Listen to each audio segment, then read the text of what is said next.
Quand je fais du montage vidéo, j'essaie d'être le plus efficace possible. Mon but est de perdre le moins de temps possible à chercher mes rushs, mes musiques, les éléments que je voudrais rajouter sur la vidéo.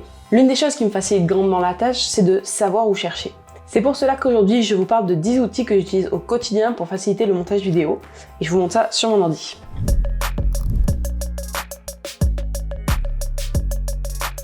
Le premier outil dont je vais vous parler, c'est en fait un peu deux outils. C'est pour les icônes, ça s'appelle donc soit Flaticon ou Lordicon. Pourquoi je vous montre ces deux-là? C'est parce qu'en fait, Lordicon va avoir des icônes animées, mais il va pas en avoir énormément en gratuit. Et Flaticon a énormément d'icônes disponibles qui sont évidemment pas animées. Donc là, les icônes, vous avez donc cette barre de recherche. Il vous suffit de chercher ce que vous voulez. Donc c'est en anglais. Du coup, par exemple, si vous voulez une voiture, vous mettez car. Et là, vous allez avoir tout un tas de voitures différentes disponibles, sans les lignes noires autour, avec les lignes noires, de face, de côté, en noir, en souligné. Vous avez vraiment énormément, voilà, avec un coffre ouvert, un peu sur le côté. Enfin, vraiment, il y a énormément de possibilités. Et chose qui est assez sympa, c'est que si, par exemple, vous voulez changer les couleurs, vous pouvez. Il vous suffit de vous connecter, c'est gratuit. Et là, vous pouvez changer toutes les couleurs que vous le souhaitez. Par exemple, moi, je voudrais une voiture bleue. Donc là, hop, je la change. Et je voudrais que les phares ils soient orange. Donc là, vous téléchargez, free download. Et voilà, ça, comme vous voyez ici, ça va dans votre fichier de téléchargement. Et sur l'Lordicon, la différence, c'est que les icônes vont être animées. Par contre, du coup, il y en a beaucoup moins de disponibles en gratuit. Il n'y aura pas tout ce que vous voulez tout le temps, mais de temps en temps, il y a ce que vous cherchez. Et donc, ça rajoute un petit truc à votre montage vidéo d'avoir une icône qui est animée différemment de ce qu'on peut faire assez facilement dans Premiere Pro, évidemment.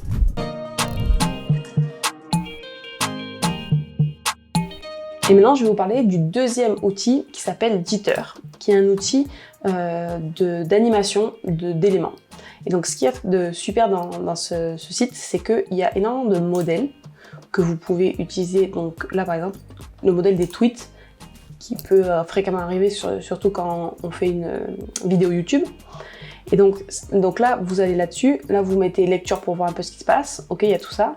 Et en fait, vous pouvez un peu tout changer. Donc ça, c'est très cool. Vous appuyez sur cette petite flèche et en fait là vous avez chacun des éléments qui apparaissent.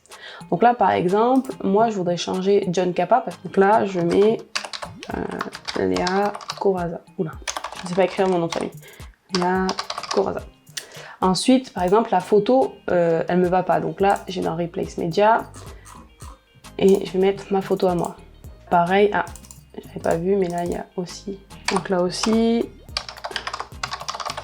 Il y a Corazza et hop, je vais mettre un peu plus loin comme ça je sais.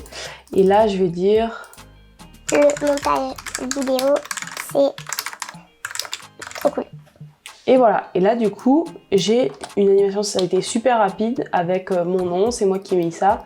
Là je peux, je pense, déplacer, voilà, pour que ce soit bien au milieu.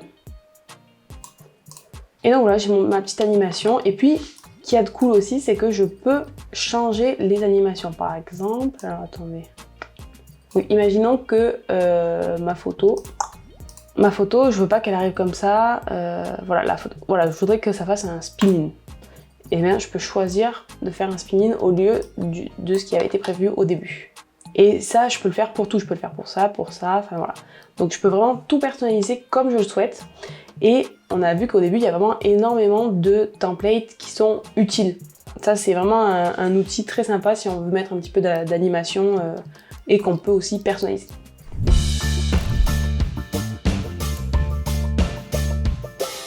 Alors le troisième outil dont je voulais vous parler, qui est cette fois un outil payant, c'est Envato, qui est donc Envato Elements, pardon, qui est un site internet de voilà, stock vidéo, musique, photo et graphics. Pour ce qui est des vidéos, il est un peu moins bien que Storyblocks parce que les b-rolls qui sont dessus sont un peu moins cinématiques, un peu moins faites pour voilà, de la vidéo divertissement, enfin de la belle vidéo cinématique. Mais par contre, il y a très souvent ce dont on a besoin pour illustrer nos vidéos, vous le trouvez. Mais ce qu'il y a de très bien, c'est qu'il y a vraiment énormément de templates pour Premiere Pro. Et donc ça, c'est vraiment très très cool pour tout ce qui est titre ou opening, voilà, petite intro, voilà. Il y a tout un tas de catégories, par exemple, vous pouvez aller dans infographie pour avoir voilà, tout ce qui est chart, graphiques. Il y a vraiment énormément de choses qui apparaissent régulièrement, donc vous avez énormément de titres de mariage différents. Vous pouvez sélectionner des packs, comme ça vous en téléchargez un et c'est bon. Le truc qui est assez cool, c'est qu'il y a un essai de 7 jours gratuit, donc si c'est quelque chose que vous avez besoin qu'une fois, vous prenez l'essai de 7 jours gratuit et vous téléchargez plusieurs trucs dont vous aurez besoin, et vu qu'il y a souvent des packs, ça peut être des choses que vous réutilisez plusieurs fois. Vous avez aussi des musiques libres de droit. Alors moi, c'est vrai que je vais tendance, pour les musiques libres de droit, je vais plutôt aller sur YouTube en général, parce que je trouve que leurs filtres sont pas incroyables. J'ai essayé et je trouve pas ça super pratique. Je trouve que par exemple sur YouTube, si on met musique copyright free, ça va de suite super bien. Mais bon, il y a ça qui peut être intéressant. Donc c'est vraiment comme Storyblocks, mais j'ai essayé les deux et pour l'instant je préfère Envato Elements.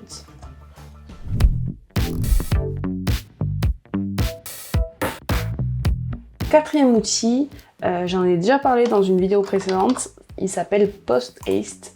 C'est vraiment un outil que je trouve incroyable parce qu'en fait c'est un outil qui me permet d'avoir un template de dossier pour organiser mes dossiers de vidéo. C'est gratuit, ça se télécharge sur internet, c'est PostHaste, là comme on peut voir. Et donc là-dedans vous avez des templates, donc des modèles de structure de dossier. Donc vous avez des modèles proposés ici, et après vous pouvez faire vos propres modèles en appuyant ici sur Add, hop, Add, modèle, dossier. Donc là vous appuyez sur Add, vous mettez new folder, donc là par exemple ça va être pour des vidéos, donc là je vais mettre projet, si j'arrive à écrire, projet, là ensuite je vais mettre add new folder, je vais mettre tous les rushs, là add, je vais mettre tous les éléments, et là je vais mettre les exports. Et après dans chaque projet je peux ajouter un new folder. Projet Premiere Pro par exemple. Et donc là vous pouvez ajouter autant de sous-dossiers que vous voulez. Donc ça c'est ma structure de dossier. Ce qui est cool, c'est que vous pouvez ajouter des fichiers. Par exemple là j'ai ajouté un fichier Premiere Pro qui s'appelle template. J'ai configuré la séquence un peu comme je voulais. Et en fait ce qu'il va faire, c'est qu'il va renommer le fichier comme mon dossier est nommé. C'est-à-dire que là mon dossier va être nommé 0.18, le nom du client si je veux Madame Y, project name, vidéo, YouTube. Et là vous avez la date, tout ça. Et donc là, vous voyez, file name preview, donc il va l'appeler comme ça. Et ce qu'il va faire, c'est que au niveau tous les fichiers nommés template, il va leur donner ce nom-là. Donc ce qui est cool, c'est que ça, c'est une chose de moins à faire, ça se fait automatiquement. Et votre dossier create project. Donc là, vous choisissez. Moi, j'aime bien les mettre sur mon bureau directement. Et hop, tout le dossier est créé. Donc là, vous voyez que le dossier est apparu ici. Et tout mon dossier a été créé. Donc là, on va dans projet. Et le projet a été nommé exactement comme mon dossier. Ensuite, moi, ce que j'aime faire, c'est avoir un dossier pour les projets, où je mets mon projet Premiere Pro, ou par exemple mon projet After Effects, si j'ai un projet After Effects. Après, je vais avoir un dossier pour tous mes rushs, un dossier pour tous mes audios, que ce soit musique ou bruitage. Et en fait, dans ce dossier-là, donc dans le dossier SFX qui est bruitage, j'ai ajouté des fichiers audio et vidéo que j'utilise assez régulièrement dans mes vidéos. Et du coup, j'ai pas à chaque fois à aller les chercher sur mon ordi. Donc ça, c'est cool. Après, j'ai un dossier éléments et un sous-dossier b-roll et logo, parce que c'est deux types d'éléments que j'utilise beaucoup. Et en général, j'en ai plusieurs par vidéo. Donc j'aime bien avoir des sous-dossiers. Et ensuite, dans export, j'ai toujours des versions intermédiaires et un dossier pour version finale. Comme ça, je me trompe pas. Une fois que j'envoie la dernière version à mon client, je me trompe pas en lui envoyant la mauvaise version intermédiaire. Parce que bon, c'est tout se retrouver avec version finale 1, version finale 2, version finale 2.2, celle-là c'est la bonne, enfin bref. Et on finit par se tromper. Du coup, là, ce qui est cool, c'est que je me trompe pas. J'ai la version finale que je mets dans mon dossier version finale et il n'y en a qu'un et il n'y a pas de souci. Et donc après, voilà, j'ai plusieurs types de vidéos. Donc là, c'est ma vidéo. Après, j'ai des vidéos, j'ai le dossier vidéo YouTube. J'ai le dossier, voilà, pour une cliente qui s'appelle Nina, pour qui je fais des TikTok. Donc là, ça change un petit peu. Et à chaque fois, en fait, on peut changer. Eux, ils vous en proposent, si vous n'avez pas d'idée. Mais après, en général, on aime bien pouvoir personnaliser nous-mêmes. Donc, je trouve cet outil vraiment trop cool. Yeah. Alors maintenant on passe au 5e outil. Alors là c'est pas vraiment un outil, c'est plus un peu un conseil, c'est d'acheter des LUT ou des éléments de vos créateurs préférés pour plusieurs raisons. La première raison c'est que ça vous fait gagner énormément de temps parce que c'est des produits qui du coup ont été créés par des créateurs de contenu ou par des gens voilà, qui connaissent leur métier et qui du coup vous font des produits vraiment assez qualitatifs. Et deuxièmement, ça vous apprend à utiliser, par exemple, moi souvent pour les LUT, en colorimétrie, je suis pas super forte, mais quand j'ai un LUT déjà fait, je peux assez facilement retoucher des photos et donner un look qui m'est propre. Mais je suis partie d'un look qui a été fait par un professionnel et du coup, je trouve ça vraiment très très cool et ça fait vraiment une qualité assez intéressante pour les vidéos, je trouve. Un petit exemple, donc là j'avais pris une vidéo que je suis en train de faire pour un client. Et donc là, je vais dans Lumétrie. Et moi par exemple, browse, j'ai acheté les LUT de Peter McKinnon il y a un petit moment. Et je pense que ce sont mes préférés. Donc ce que je trouve cool, c'est que dans Lumetri Color, dans Creative, on peut ajouter un LUT et on peut le mettre à une intensité que l'on choisit. C'est-à-dire que, en général, à 100%, c'est trop fort pour n'importe quelle vidéo. Du coup, moi, j'aime bien mettre à 50%. Et ensuite, s'il y a des choses qui me plaisent pas, si par exemple je me dis, bon là, c'est un peu trop froid, je vais quand même rajouter un petit peu de orange. Je vais rajouter un petit peu de rose. Bon, voilà, là j'exagère, mais là après, vous pouvez quand même tout retoucher, tout ce qu'il y a dans Lumetri Color, les courbes, les roues, tout ça, vous pouvez tout toucher. Mais ça donne quand même un aspect assez sympa. Là, si on enlève, on voit bien quand même la différence. Donc moi, mon préféré, c'est Kodak Killer. De Peter McKinnon toujours, et j'aime bien voilà, le mettre, j'aime bien jauger un peu. Des fois je mets à 100 juste pour voir, mais bon à 100 en général c'est beaucoup trop, et après je réduis tranquillement jusqu'à ce que je me dise ah bah là c'est pas trop mal, voilà, là ça me semble pas mal. Et je trouve que vraiment ça donne un aspect assez sympa à ma vidéo, ça change vraiment pas mal de choses. Et j'ai aussi acheté les éléments de Niklas Crystal, je crois que ça se dit, qui sont vraiment trop cool aussi, qui sont pour ajouter des photos avec un cadre assez sympa. Donc là, hop, vous allez Replace from Explorer, donc là par exemple en téléchargement, on va utiliser ma photo de profil. Voilà, ce qu'il y a de trop cool, c'est qu'il y a énormément de personnalisation possible. Donc là, il y a la vignette, est-ce que ça marche? Oui, voilà, on voit la vignette qui se met un peu plus ou un peu moins. Voilà. Ensuite, vous avez voilà, du grain, plus ou moins, s'il bouge ou pas, des petites écorchures à l'écran, là comme on peut voir sur les vieux films par exemple. Ensuite, petit truc de lumière, des petits jeux de lumière. Voilà, il y en a plusieurs. Alors c'est pas personnalisable à fond, mais il a quand même mis énormément de possibilités que je trouve assez cool. Donc c'est pour ça que moi j'ai décidé d'acheter ces éléments à lui parce que c'est un créateur que j'aime beaucoup.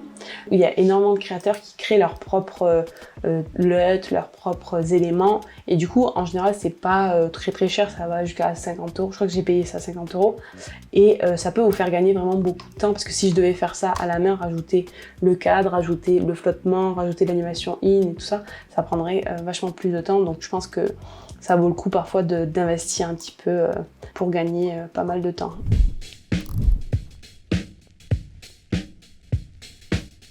Le 6e outil dont je vais vous parler aujourd'hui, c'est pour les GIFs. Parce qu'évidemment sur YouTube, on aime bien rajouter un petit peu des petits GIFs. Et du coup, moi, ce que j'utilise, c'est Giphy ou Tenor. Ce sont des banques de données de GIFs. Et du coup, vous pouvez chercher un peu, par exemple, un truc hier.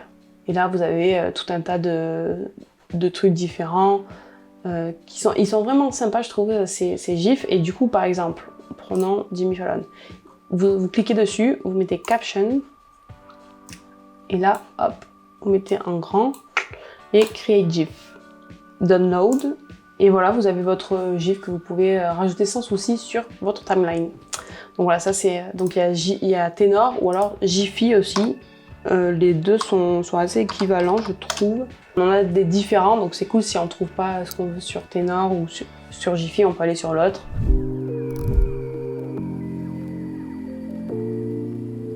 Septième outil, c'est un outil dont on commence à pas mal parler qui s'appelle DALL-E. c'est une intelligence artificielle qui a une base de données et qui permet de créer en fait des images grâce à des mots-clés.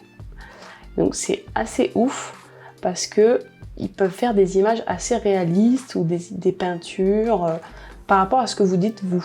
Par contre, c'est un outil qui va être assez vite payant. Une fois que vous êtes connecté, voilà comment ça se présente. Vous avez 50 crédits de disponibles. Et en fait, ici, là, vous voyez, vous pouvez ajouter autant de précision que vous souhaitez. Et en fait, il vaut mieux que ce soit très précis pour avoir une image qui vous convient bien. C'est-à-dire que si vous mettez juste « je voudrais un bureau qui soit blanc », vous risquez de ne pas avoir exactement ce que vous voulez prendre. Si vous dites « je voudrais un bureau blanc avec un ordinateur noir, avec une chaise rouge », il pourra vous créer vraiment ce que vous avez en tête. Parce qu'en fait, vous quand vous dites je voudrais un bureau blanc, peut-être que vous avez pensé que vous vouliez aussi une lampe, aussi un ordinateur, un clavier, et l'intelligence artificielle de ce site ne va pas du tout penser comme vous, et du coup il vaut mieux préciser au maximum pour avoir ce que vous aviez en tête à l'écran.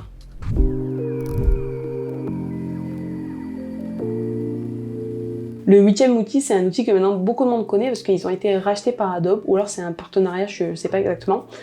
C'est Frame.io. Et en fait, Frame.io, c'est un truc trop cool parce que ça vous permet de partager vos vidéos avec vos clients. Donc il suffit de créer, de vous connecter. Là, vous pouvez créer votre projet. En version gratuite, vous avez le droit à 2 projets. Et ensuite, vous ajoutez vos vidéos là-dessus et là, hop, votre commentaire s'est mis à 1,04. Vous, quand vous allez y aller, vous allez voir, votre client, il a mis à 1,04, peux-tu changer en vert? Donc là, vous allez à 1,04 et vous dites, ah ok, c'est ça qu'il faut changer en vert. Et après, vous pouvez, lui, il peut supprimer, modifier, et vous pouvez mettre, ok, ça, je m'en suis chargé.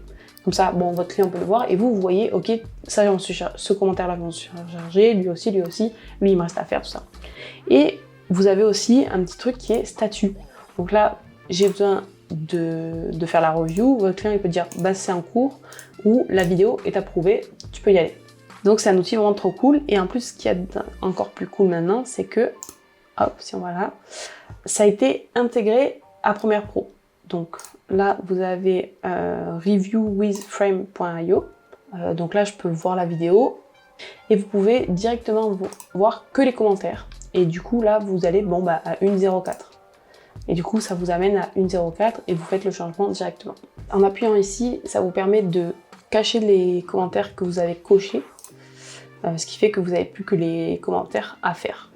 Ce qui est assez cool aussi, c'est que quand vous faites l'upload depuis Premiere Pro, vous pouvez upload directement une séquence active, ce qui va vous permettre, si vous avez mis des marqueurs, de les intégrer directement en commentaire. C'est-à-dire que vous, pendant que vous faites votre montage vidéo, vous mettez des commentaires pour votre client, et ils vont être ajoutés directement à Frame. Vous n'aurez pas ce double travail à faire de les ajouter et dans Premiere et dans Frame. Donc ça, encore une fois, ça vous fait gagner du temps.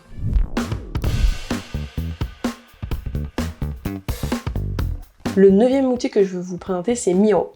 En fait, c'est un tableau blanc, mais qui est sur internet au lieu d'être en physique. Donc c'est assez cool parce que comparé par exemple à Word ou Google Docs, ça permet d'agencer les éléments, photos notamment et texte, un peu comme on veut les lier ensemble, donc c'est vraiment pas mal du tout. Donc là je vais vous montrer un exemple que j'avais fait pour une candidature que j'avais faite il y a un petit moment. Pour cette candidature, j'avais une grosse contrainte qui était une vidéo pas plus de 90 secondes, donc 1 minute 30. Et moi je me suis dit, je vais faire une vidéo comme si c'était sur une vidéo Netflix. Du coup, je me suis dit, Netflix, il faut mettre à tout prix l'intro. Sauf que quand on a 90 secondes, une intro qui fait 4 secondes, c'est important de le savoir. Donc là, je me suis mis la photo de l'intro, j'ai mis, attention, c'est une intro de 4 secondes. Ensuite, j'ai mis le texte que je voulais dire, combien de secondes il mettait. Ensuite, quelle image je voulais avoir. Donc, je voulais avoir une image comme ça. Ensuite, j'ai mis que je voulais avoir un mouvement vers le bas. J'estimais que ça me prendrait 5 secondes, etc. Et en fait, chaque moment de la vidéo, je l'ai un peu estimé et je me suis dit, ok, qu'est-ce que je veux mettre dessus? Donc là, je me suis dit, ok, vidéo, présentation, j'ai 30 secondes pour me présenter. Qu'est-ce que je veux mettre? Je veux mettre que je fais de la vidéo depuis que je suis au lycée, que je suis française et que je suis professionnelle depuis 2 ans, que j'ai fait des mariages, etc., etc. Et en fait, à chaque fois que j'ai fini de tourner une des parties de la vidéo, j'ai mis un petit post-it en me disant ok, ça s'est tourné. Et la deuxième partie de la vidéo, en fait, il fallait un peu que je me vende, pourquoi ce post me correspondait, etc. Et c'était aussi un peu pour montrer qu'est-ce que je pouvais faire en montage vidéo. Donc j'ai écrit ce que je voulais dire et j'ai aussi représenté ce que je voulais faire apparaître à l'écran. Et comme ça, en fait, visuellement, quand j'étais là-dessus, je pouvais très rapidement voir où est-ce que j'en étais. Et donc ce qu'il y a de cool dans Miro, c'est qu'on peut vraiment ajouter plein de choses différentes. Je vais vous faire un petit exemple. Imaginons, là, on crée un new board. Team, ok. Donc là, vous avez énormément de templates un peu proposés. Au début, vous arrivez sur un tableau blanc vierge et vous pouvez ajouter tout ce que vous voulez. Donc, vous pouvez ajouter le texte. Ensuite, vous pouvez dire une sticky note. Donc ça, c'est cool. Vous avez pas mal de petites couleurs. Vous pouvez dire, ok, donc ça, par exemple, orange, c'est en cours. Et je vais mettre à faire pour demain. Et après, la sticky note, vous pouvez la réduire autant que vous voulez, l'agrandir. Et par exemple, comme sur un tableau physique, vous pouvez le prendre et le mettre ici. Comme si vous colliez, vous dites, bon bah ça c'est pour ça. Ou alors, vous pouvez aussi le mettre un peu plus loin, prendre une flèche et dire, ça c'est à faire pour demain. Et après, évidemment, vous pouvez personnaliser, mettre ça en rouge, voilà, mettre plus épais, moins épais, mettre droit, pas droit, enfin bref. Vous avez vraiment tout un tas de personnalisation. Ensuite, vous pouvez mettre des formes. Bonjour, je m'appelle Léa. Ça va être mon intro par exemple. Ensuite, je vais dire ça. Tout ça, il faut que je fasse pour demain. Et en fait, ce tableau, vous pouvez vraiment le personnaliser pour avoir une visualisation de votre projet. Et du coup, ce que je trouve trop cool dans cet outil, c'est de pouvoir avoir une représentation visuelle de votre vidéo avant qu'elle soit faite.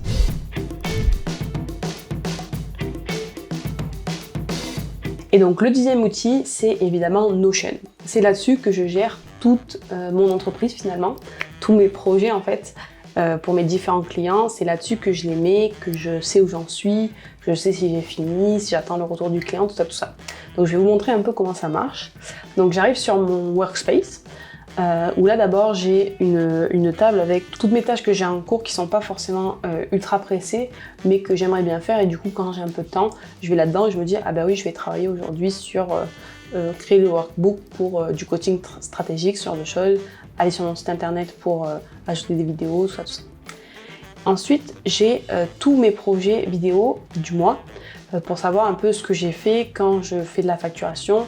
Je vais là et je regarde, bon bah j'ai fait ça. Là j'ai mes clients, leur entreprise, le type de projet. Donc là j'ai surtout du montage vidéo, mais des fois je fais aussi des tournages. Donc comme ça je sais quoi facturer et je sais exactement quelle vidéo j'ai fait, à quelle date.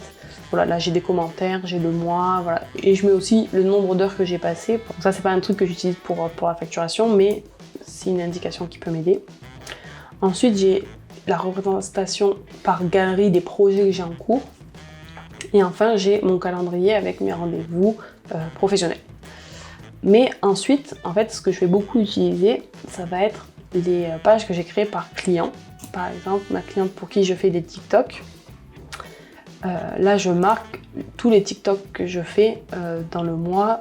Et en fait, j'ai une page comme ça par clients qui sont récurrents et actifs, pour m'en rendre compte un peu de combien on a fait de vidéos, est-ce que c'est ce qu'on s'était dit, est-ce que c'est moi qui n'ai pas assez rendu de choses, est-ce que c'est eux qui m'ont moins donné. Voilà, ça me permet un peu de savoir où j'en suis tout au long du mois.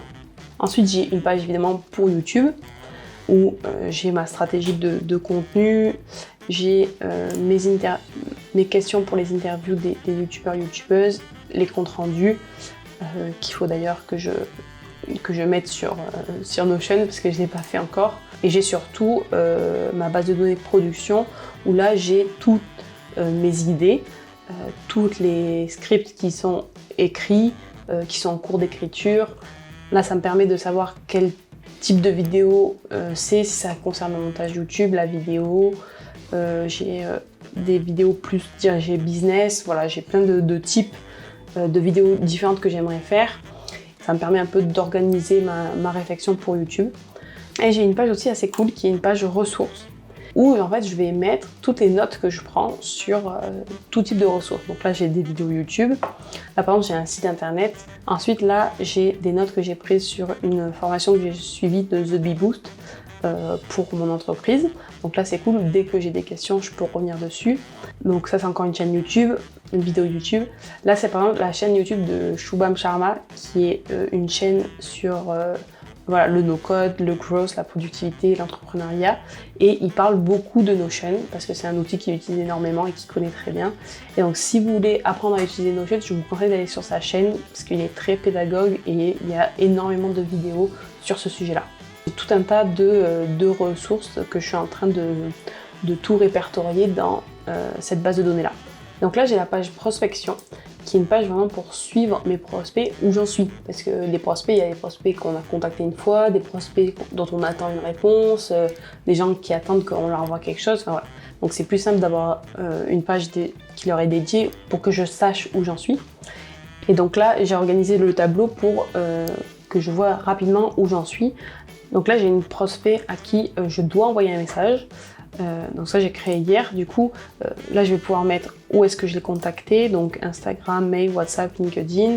Ça c'est le thème que elle aborde parce qu'en général je contacte des créateurs de contenu, donc j'aime bien savoir de quoi ils parlent, l'activité du contact, s'ils sont youtubeuses à plein temps ou si à côté ils font autre chose, le type de prestation que je leur ai proposé.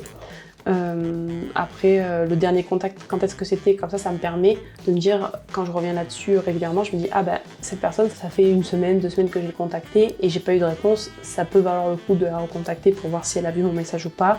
Voilà, là j'ai tout un tas d'informations dont je peux avoir besoin. Après des fois il y a des gens qui sont en attente et par exemple là cette personne elle est en attente, le dernier contact qu'on a eu c'était en octobre.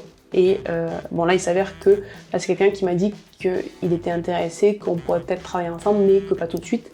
Et du coup ça lui je sais qu'il faut que je le recontacte au début de l'année. Et donc dans ce cas-là je mets dans mon calendrier recontacter monsieur un tel.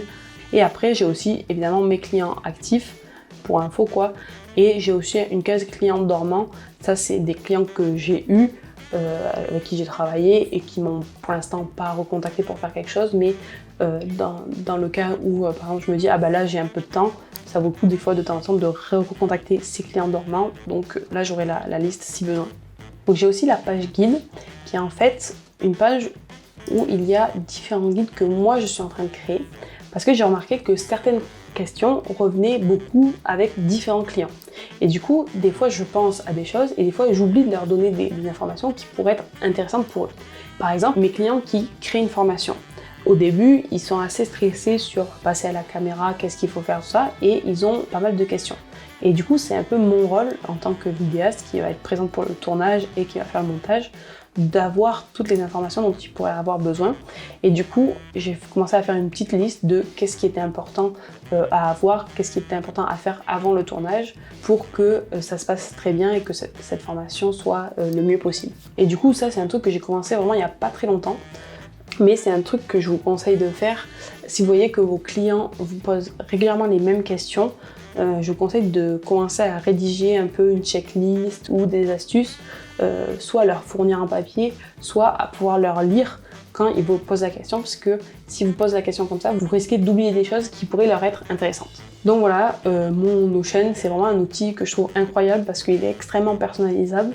Après, c'est un outil qui est un peu compliqué au début quand on ne le connaît pas, mais sur YouTube, il y a énormément de chaînes qui parlent de Notion, de comment l'utiliser, notamment Shubham Sharma dont je vous ai parlé. Il a fait aussi Notion Facile qui est incroyable. Il a fait aussi une formation qui s'appelle Notion Secret que j'ai suivie, qui m'a permis aussi de construire ce workspace assez complexe, mais qui marche super bien pour moi et que je continue de personnaliser un peu tous les jours. Donc voilà, j'espère que ces outils vous serviront autant qu'à moi. Si jamais vous avez des outils que vous utilisez quotidiennement et que je n'ai pas nommés, n'hésitez pas à les mettre en commentaire, ça m'intéresse. Peut-être que ce serait quelque chose que je pourrais utiliser. Si vous avez cliqué sur cette vidéo, c'est sûrement que le montage vidéo vous intéresse, donc n'hésitez pas à cliquer sur ma vidéo « Comment j'ai divisé par 2 mon temps de montage vidéo ». À bientôt!